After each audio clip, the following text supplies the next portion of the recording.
The camera was still in Raphael's hand when the others stepped into the room. He hovered near the entryway of the coastal villa, the other two lingering behind him, like they knew something hadn't quite finished. Then he said, "Can you do that smile again?" This time, no one laughed. No one moved. If you've been here before, you already know what to do. And if you're new, welcome. Let me tell you how it started. The stone terrace beneath my sandals still held the sun's warmth. I shifted slightly as the breeze rolled in from the Adriatic, teasing the hem of my dress. Behind me, the water stretched endlessly, a backdrop more perfect than any studio. "Let's get one more," Raphael called from behind the lens.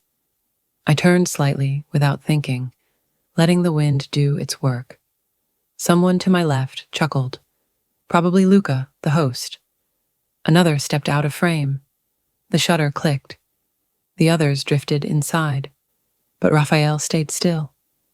"One more smile?" he asked again, softer, quieter, just for us. I paused, confused. The others in the doorway had stopped, watching, waiting. The silence pressed in. I didn't speak. I only shifted slightly. Then Luca stepped forward, voice calm. "Come with me. I want to show you something." He didn't point toward the main room. Instead, he turned toward the garden path, weaving past lavender and fig vines. I followed, not because I had to, but because something about the moment pulled me in. We slipped through an ivy-covered doorway into a side room, golden light filtering through sheer curtains.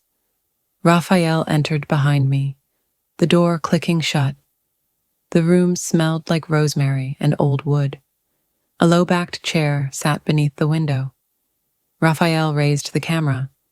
"Hold that," he said. "You look like you belong here." I adjusted my posture. The shutter clicked once, then again. The others entered behind him. I felt their presence in the air, careful, deliberate. Jonas, the quiet one, adjusted the curtain behind me, just a flick of fingers. Luca moved past a tall mirror, brushing his hair back. "Let the moment be what it is," he said softly. I nodded and stayed still. Raphael stepped closer, not zooming in, just near. "Right here," he murmured. The camera clicked again. The chair was behind me now. I sat slowly, the cool tile grounding me. No one rushed, but I felt them watching, present, quiet. I folded my hands in my lap. One of them adjusted a pillow. Another smoothed the curtain. Raphael lowered the camera to the table. Then Luca stepped in front of me, his shirt undone slightly in the breeze. He didn't speak. He just looked, like he was still composing the shot in his mind. Behind him, Jonas circled the edge of the room. Steady. I adjusted my dress. I hadn't meant to pose, but I already had. They didn't crowd in. They just aligned, watching, seeing. The room held its breath. A hand moved beside mine, not touching, just resting near. I placed my hand beside it, not reaching, just close. The camera stayed where it was. Someone shifted the light across the window. Another repositioned a candle holder. Nothing dramatic, just intentional. Then Raphael turned the lens toward me again. "Look here," he said. I did. The shutter clicked. Something settled in me. Not fear, not surrender, just choice.